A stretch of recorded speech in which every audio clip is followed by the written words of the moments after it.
dear students lessons from home this series ਦੇ ਵਿੱਚ ਤੁਹਾਡਾ ਇੱਕ ਵਾਰ ਫੇਰ ਤੋਂ ਸਵਾਗਤ ਹੈ ਬੇਟਾ। ਅੱਜ ਅਸੀਂ ਕਰਾਂਗੇ ਐਕਸਰਸਾਈਜ਼ 1.1 ਨਾਲ ਸੰਬੰਧਿਤ ਸਵਾਲ। ਤੇ ਪਹਿਲਾਂ ਅਸੀਂ 1.1 ਦੇ ਨਾਲ ਸੰਬੰਧਿਤ ਪਹਿਲਾ ਸਵਾਲ ਕੀਤਾ ਸੀਗਾ ਤੇ ਉਹ ਤੁਸੀਂ ਕਰ ਚੁੱਕੇ ਹੋਵੋਗੇ, ਚੰਗੀ ਤਰ੍ਹਾਂ ਸਮਝ ਵੀ ਲਿਆ ਹੋਣਾ ਉਮੀਦ ਕਰਦਾ ਮੈਂ। ਤੇ ਹੁਣ ਅਸੀਂ ਕਰਾਂਗੇ ਕੁਐਸਚਨ ਨੰਬਰ 2 ਜਿਹੜਾ ਸਾਡੇ ਕੋਲ ਸਟੇਟਮੈਂਟ ਹੈਗੀ ਆ ਸੈਕਿੰਡ ਕੁਐਸਚਨ ਦੀ। ਉਹ ਇਹ ਹੈ ਕਿ ਕਿਸੇ ਸਵਾਲਨਾਮੇ ਕੁਇਜ਼ ਵਿੱਚ ਸਹੀ ਉੱਤਰ ਦੇ ਧਨਾਤਮਕ ਅੰਕ ਦਿੱਤੇ ਜਾਂਦੇ ਹਨ ਅਤੇ ਗਲਤ ਉੱਤਰ ਦੇ ਰਿਣਾਤਮਕ ਅੰਕ ਦਿੱਤੇ ਜਾਂਦੇ ਹਨ। ਜੇਕਰ ਵੱਖ-ਵੱਖ ਰਾਊਂਡਸ ਵਿੱਚ ਜੈਕ ਨੇ 25 -5 -10 15 ਅਤੇ 10 ਅੰਕ ਪ੍ਰਾਪਤ ਕੀਤੇ ਹੋਣ ਤਾਂ ਦੱਸੋ ਕਿ ਅੰਤ ਵਿੱਚ ਉਸਦੇ ਅੰਕਾਂ ਦਾ ਜੋੜ ਕਿੰਨਾ ਸੀ। ਬੇਟਾ ਜਦੋਂ ਆਪਾਂ ਕਲਾਸ ਦੇ ਵਿੱਚ ਕੁਇਜ਼ ਕਰਾਉਂਦੇ, ਤੁਹਾਡਾ ਕੰਪੀਟੀਸ਼ਨ ਕਰਾਉਂਦੇ ਨਾ, ਕਿ ਸਹੀ ਜਵਾਬ ਦੇ 2 ਨੰਬਰ ਅਤੇ ਗਲਤ ਜਵਾਬ ਦਾ -1 ਮਿਲਦਾ ਹੈਗਾ ਆ। ਉਸ ਤੋਂ ਬਾਅਦ ਫਿਰ ਜਦੋਂ ਰਾਊਂਡਸ ਕੰਪਲੀਟ ਹੋ ਜਾਂਦੇ, ਟੋਟਲ ਕਰਦੇ ਹਾਂ ਤਾਂ ਸੇਮ ਉਸੇ ਤਰੀਕੇ ਦੇ ਨਾਲ ਆਹ ਸਵਾਲ ਹੈਗਾ ਆ। ਤੇ ਸਟੇਟਮੈਂਟ ਅਨੁਸਾਰ ਸਾਡੇ ਕੋਲ ਜੈਕ ਦੇ ਸਕੋਰਸ ਨੇ, ਆਪਾਂ ਇਸ ਨੂੰ ਕੁਇਜ਼ ਪ੍ਰੋਗਰਾਮ ਵਾਂਗ ਹੀ ਰੱਖ ਲੈਂਦੇ ਹਾਂ। ਜਿੱਦਾਂ ਹੁਣ ਜੈਕ ਦੇ ਵੱਖ-ਵੱਖ ਰਾਊਂਡਸ ਦੇ ਵਿੱਚ ਜੋ ਉਹਨੂੰ ਅੰਕ ਪ੍ਰਾਪਤ ਹੋਏ ਹਨ ਉਹ ਹੈਗੇ ਆ 25 -5 -10 15 ਅਤੇ 10। ਅਸੀਂ ਦੇਖ ਰਹੇ ਹਾਂ ਕਿ ਇਹਨਾਂ ਅੰਕਾਂ ਦੇ ਵਿੱਚ ਰਿਣਾਤਮਕ ਸੰਖਿਆਵਾਂ ਵੀ ਨੇ ਤੇ ਧਨਾਤਮਕ ਸੰਖਿਆਵਾਂ ਵੀ ਨੇ। ਤੇ ਸਭ ਤੋਂ ਜੋ ਵਧੀਆ ਤਰੀਕਾ ਹੈ ਇਸ ਨੂੰ ਸੋਲਵ ਕਰਨ ਦਾ, ਹੱਲ ਕਰਨ ਦਾ, ਉਹ ਇਹ ਹੈ ਕਿ ਕਿਉਂ ਨਾ ਅਸੀਂ ਧਨਾਤਮਕ ਸੰਖਿਆਵਾਂ ਇਕੱਠੀਆਂ ਕਰ ਲਈਏ। ਪਹਿਲਾਂ 25 ਜਮਾ 15 ਜਮਾ 10, ਠੀਕ ਹੈ। ਉਸ ਤੋਂ ਬਾਅਦ ਰਿਣਾਤਮਕ ਸੰਖਿਆ -5 ਤੇ -10, ਇਹਨਾਂ ਤਿੰਨਾਂ ਦਾ ਅਸੀਂ ਜੋੜ ਕਰ ਲਈਏ। ਕਿਉਂਕਿ ਚਿੰਨ੍ਹ ਜਿਹੜਾ ਹੈ ਧਨਾਤਮਕ ਆ, ਤਿੰਨੇ ਸੰਖਿਆਵਾਂ ਦਾ ਜੋੜ ਕਰਦੇ ਹਾਂ ਅਸੀਂ, ਸਾਡੇ ਕੋਲ ਜੋੜ ਆ ਜਾਂਦਾ ਹੈ 25 ਜਮਾ 15 40 ਜਮਾ 10 50।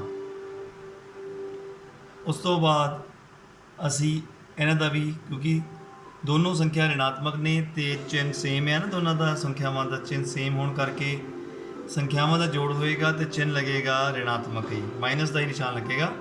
ਸੋ 5 ਜਮਾ 10 15 15 ਤੇ ਚਿੰਨ੍ਹ ਕਿਹੜਾ ਲੱਗੇਗਾ ਮਾਈਨਸ ਦਾ। ਸੋ ਇਸ ਪ੍ਰਕਾਰ ਸਾਡੇ ਕੋਲ ਇਹ ਬਣ ਗਿਆ 50 - 15 ਤਾਂ ਉੱਤਰ ਆਪਣਾ ਆਇਆ 35। ਸੋ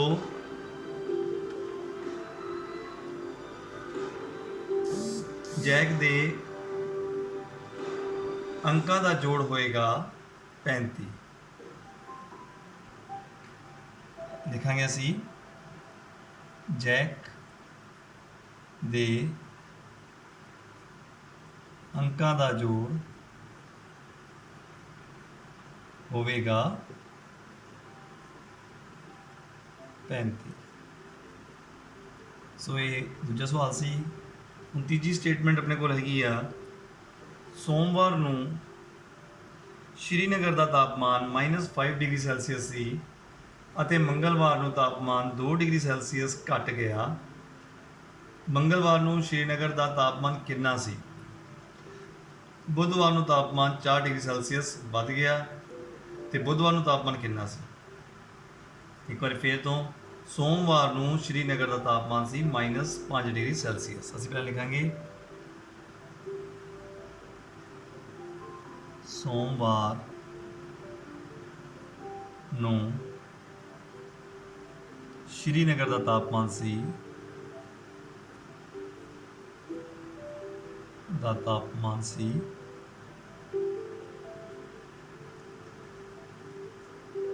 ਸਾਨੂੰ ਕਿੰਨਾ ਦਿੱਤਾ ਆ श्रीनगर का तापमान सानू सोमवार दिता है -5 डिग्री सैल्सीयस, -5 डिग्री सैल्सीयस। उस तो बाद मंगलवार को तापमान 2 डिग्री सैल्सीयस घट गया, ड्रॉप हो गया। सो मंगलवार ਨੂੰ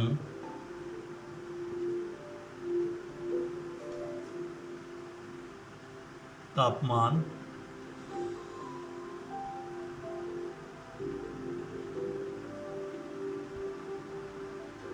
घटिया, कितना घटिया? 2 डिग्री सैल्सीयस।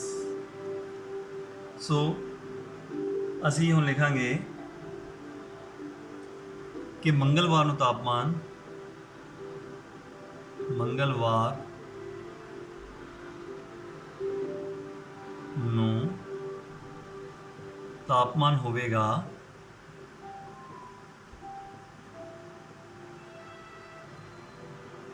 देखो -5 डिग्री सैल्सीयस का सीगा सोमवार ਨੂੰ, फिर घटिया है ना, घटन का निशान मतलब ऋणात्मक -2 डिग्री सैल्सीयस।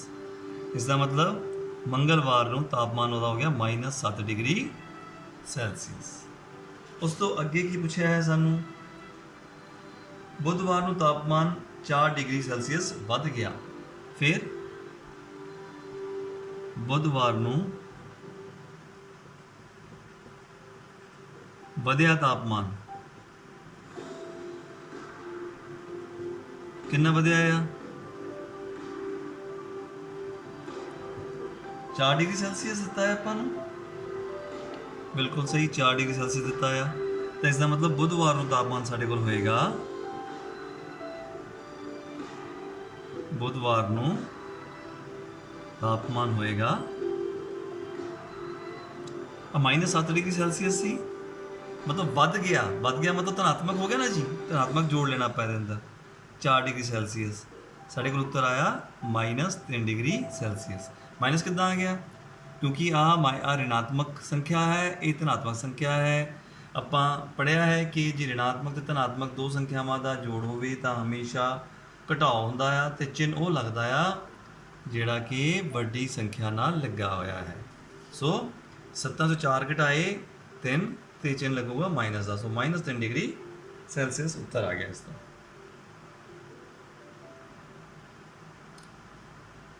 ਉਸ ਤੋਂ ਬਾਅਦ ਅੱਗੇ ਫੇਰ ਪੁੱਛਦੇ ਆ ਕਿ ਬੁੱਧਵਾਰ ਨੂੰ ਤਾਪਮਾਨ 40 बुधवार ਨੂੰ तापमान कितना सी?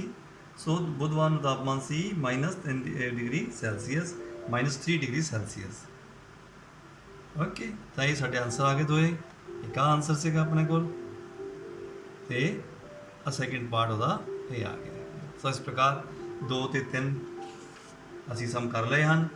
तो इस तो बाद हम असी करांगे 4th and 5th and 6th।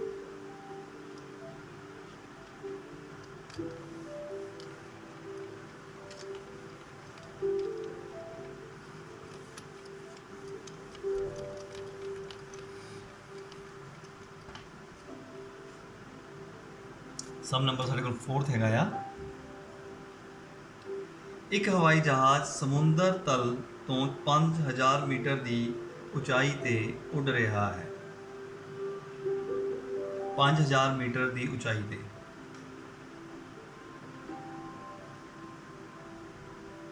इसका मतलब जहाज तल तो कितनी ऊंचाई ते है?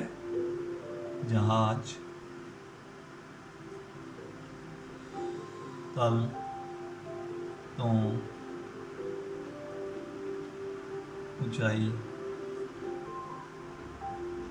जहाज दी लिखना, जहाज दी तल तो ऊंचाई है 5000 मीटर।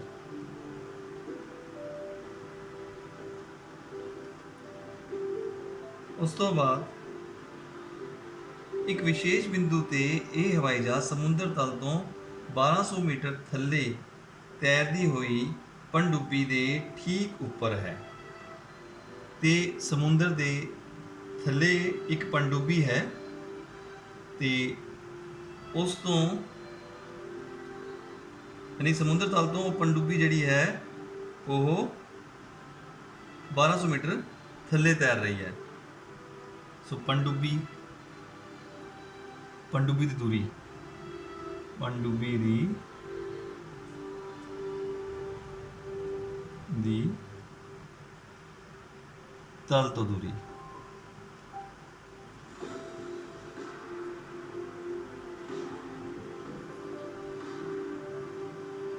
ਇਹਦੀ ਹੈਗੀ ਹੈ 1200 ਮੀਟਰ।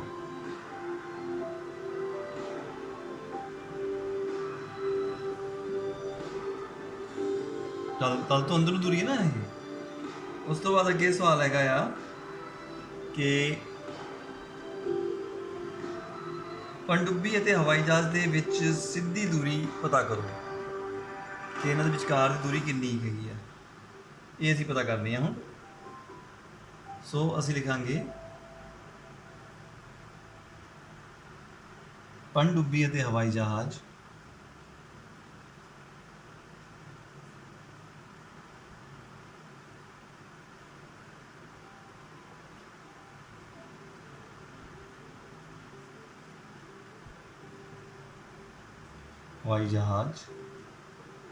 ਦੇ ਵਿੱਚ ਸਿੱਧੀ ਦੂਰੀ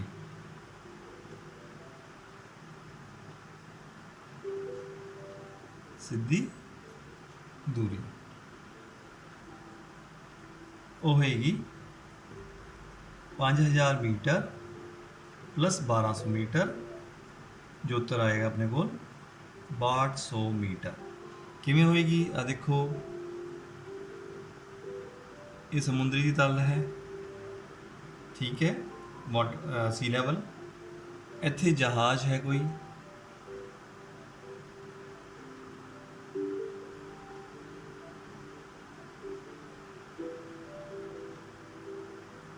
ਜਹਾਜ਼ ਉੜਦਾ ਪਿਆ ਹੈ, ਤੇ ਇਸ ਦੀ ਜਿਹੜੀ ਹੈ ਸਮੁੰਦਰ ਤਲ ਤੋਂ ਦੂਰੀ ਹੈ 5000 ਮੀਟਰ। ਤੇ ਬਿਲਕੁਲ ਇਹਦੇ ਥੱਲੇ ਇੱਕ ਹੋਰ ਪਣਡੁੱਬੀ ਹੈ,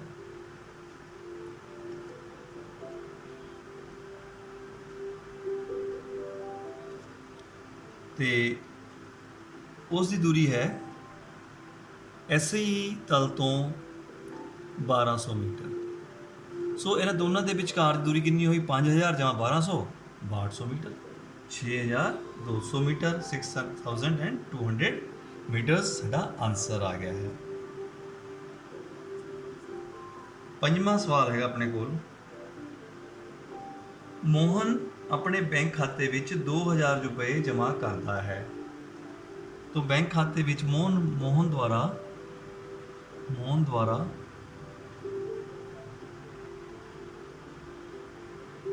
जमा कराए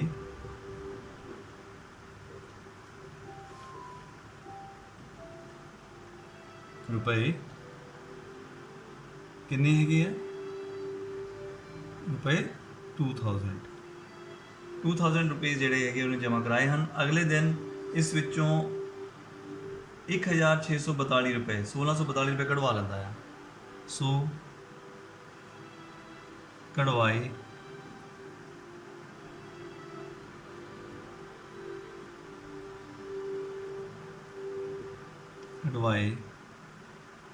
रुपए कितने रुपए 1642। ਹੁਣ 2000 ਵਿੱਚੋਂ 1642 ਕਢਵਾ ਲਏ ਤਾਂ ਬੈਂਕ ਵਿੱਚ ਕਿੰਨੇ ਰਹਿ ਗਏ? ਬੈਂਕ ਵਿੱਚ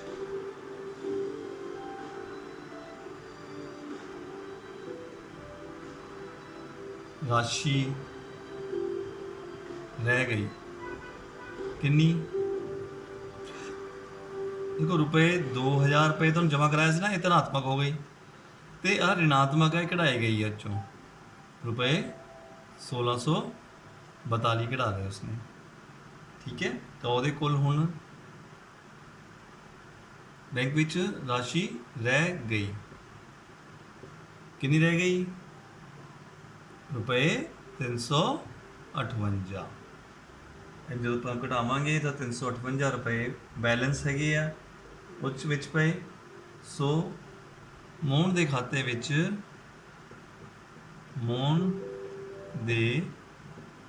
ਖਾਤੇ ਵਿੱਚ ਬਕਾਇਆ ਰਾਸ਼ੀ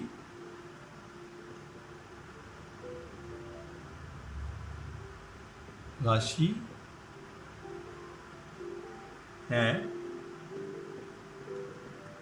रुपये 358। यही आंसर है।